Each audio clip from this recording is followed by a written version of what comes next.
Kejaksaan Agung menggelar konferensi pers terkait penanganan perkembangan tindak pidana korupsi pada PT Asuransi Asabri.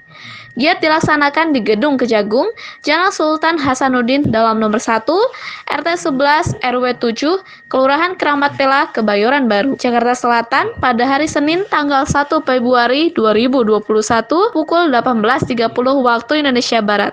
Tim Jaksa Penyidik pada Direktorat Jaksa Agung Muda Tindak Pidana Khusus Kejaksaan Agung memeriksa 10 orang saksi dugaan tindak pidana korupsi pada PT Asabri. Hal tersebut disampaikan langsung oleh Kapus Penkum Kejaksaan Agung Leonard Ibn Izer Sibajuntak saat menggelar konferensi pers. Tim Jaksa Penyidik pada Direktorat Penyidikan Jaksa Agung Muda Tindak Pidana Khusus Kejaksaan Agung memeriksa 10 orang saksi yang terkait dengan perkara dugaan tindak pidana korupsi pada PT Asabri. Saksi-saksi yang diperiksa hari ini antara lain ARD selaku mantan Direktur Utama PT Asabri. Kedua, IWS, inisial IWS, selaku Kadif Investasi PT Asabri. Ketiga, AWD selaku Direktur Utama PT Millennium Capital Management. Keempat, BE selaku mantan Direktur Keuangan PT Asabri. Kelima, SW selaku Direktur Utama PT Asabri. Keenam, HS selaku Direktur PT Asabri. Ketujuh, EHP selaku Direktur Utama PT Insight Investment Management. Kedelapan, FF selaku Direktur Utama PT Mega Capital Investama. Kesembilan, AH selaku Direktur Utama PT Lautan Dana Investment Management. Dan kesepuluh, LP selaku Direktur Utama PT Prima Jaringan. Dari 10 saksi yang diperiksa, 8 diantaranya ditetapkan sebagai tersangka dalam perkara tersebut. Di antaranya ARD, SW, BE, HS, IWS, LP, BT, AH, berdasarkan hasil penyelidikan yang dilakukan oleh Jaksa Penyelidik pada tindak pidana khusus. Kedelapan tersangka menjalankan tugas masing-masing hingga menimbulkan kerugian negara. Berikut penjelasannya. Penyidikan yang telah dilakukan oleh Jaksa Penyidik pada tindak pidana khusus. Yang pertama, untuk tersangka ARD itu selaku Dirut PT Asabri periode tahun 2011 sampai dengan Maret 2016. Bahwa pada tahun 2012 sampai dengan 2016 yang bersangkutan selaku membuat kesepakatan dengan BT untuk mengatur dan mengendalikan transaksi dan investasi saham dan reksadana PT Asabri melalui BT, dan pihak yang terafiliasi dengan PT Asabri dan menguntungkan BT, LP, dan pihak terafiliasi dengan BT. Kedua, SW selaku Direktur Utama PT Asabri atau Persero periode Maret 2016 sampai dengan Juli 2020.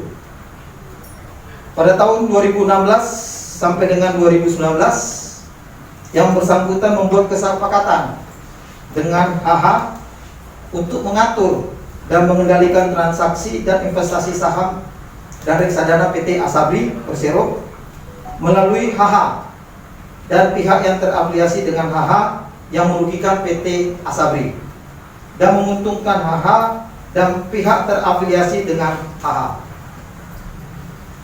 Kedua tersangka tersebut hari ini telah dilakukan penahanan rumah tahanan negara di Rutan Cabang Kejaksaan Agung, Rutan Salemba, Cabang Kejaksaan Agung.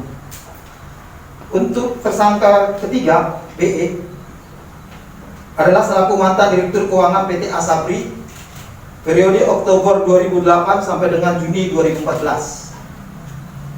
Keempat, tersangka HS selaku Direktur PT Asabri Persero periode 2013 sampai dengan 2014 dan 2015 sampai dengan 2019. BE dan AS bertanggung jawab dalam perencanaan, pengelolaan investasi dan keuangan, serta pengendalian, menyetujui pengaturan dan pengendalian investasi saham dan reksadana PT Asabri yang dilakukan oleh BT dan HH tanpa melalui analisis fundamental dan analisis teknikal yang merugikan PT Asabri dan menguntungkan BT dan HH.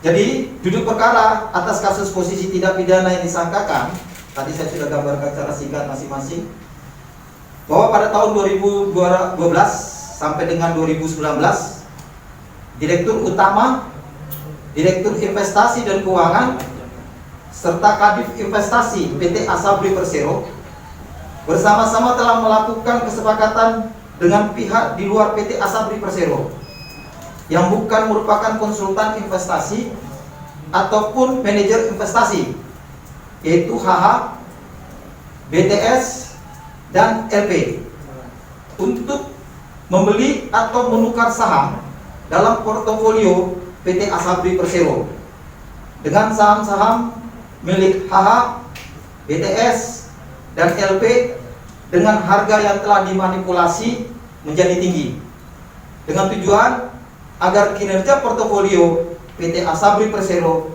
terlihat seolah-olah baik. Setelah saham-saham tersebut menjadi milik PT Asabri Persero, kemudian saham-saham tersebut ditransaksikan atau dikendalikan oleh pihak HH, BTS, dan LP berdasarkan kesepakatan bersama dengan direksi PT Asabri, sehingga seolah-olah saham tersebut bernilai tinggi dan liquid.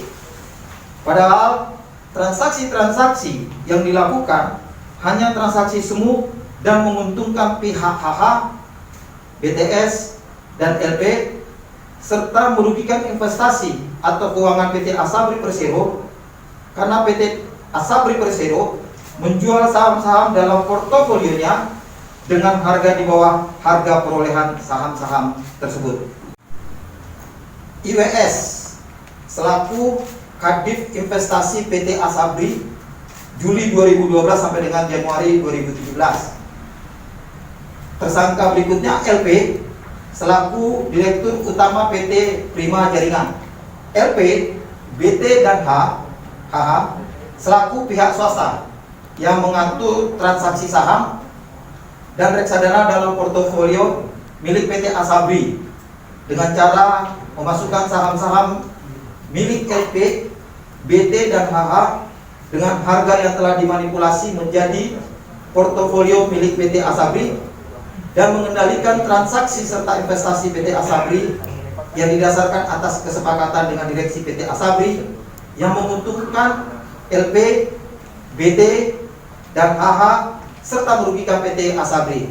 Kerugian investasi PT Asabri Persero, maka saham-saham yang telah dijual di bawah harga perolehan ditransaksikan atau dibeli kembali oleh nomine HH, BTS, dan LP, serta ditransaksikan atau dibeli kembali oleh PT Asabri Persero melalui underlying reksadana yang dikelola oleh MI yang dikendalikan oleh HH dan BT.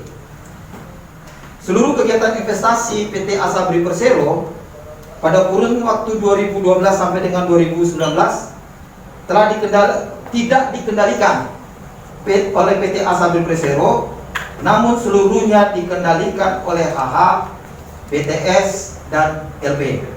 Keempat tersangka juga dilakukan penahanan di urutan kelas 1 Jambe Tiga Raksa, Tangerang. Penahanan para tersangka tersebut selama 21 hari terhitung mulai hari Senin 1 Februari 2021, sementara tersangka lainnya tidak dilakukan penahanan karena berstatus sebagai terdakwa dalam perkara lain.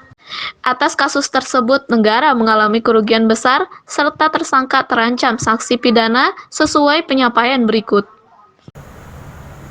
Saat ini kerugian keuangan negara sedang dihitung oleh pihak BPK. Namun tim penyidik untuk sementara telah menghitung kerugian negara sementara sebesar 23 triliun 739 miliar 936 juta 916.742,58 sen. Pasal yang disangkakan saat ini diterapkan terhadap para tersangka primernya adalah pasal 2 ayat 1 junto pasal 18 Undang-Undang 31 tahun 1999 tentang pemberantasan tindak pidana korupsi sebagaimana telah diubah dan ditambah dengan Undang-Undang Nomor 20 tahun 2021 tentang perubahan atas Undang-Undang Nomor 31 tahun 1999 tentang pemberantasan tindak pidana korupsi junto pasal 55 ayat 1 ke 1 KUHP. Subsidiarnya pasal 3 junto pasal 18 Undang-Undang Nomor 31 tahun 1999 tentang pemberantasan tindak pidana korupsi sebagaimana telah dirubah dan ditambah dengan Undang-Undang Nomor 20 tahun 2021 tentang perubahan atas Undang-Undang Nomor 31 tahun 1999 tentang pemberantasan tindak pidana korupsi junto pasal 55 ayat 1 ke 1 KUHP. Titik Supriyatin, Surya Nanggala, Jakarta, melaporkan.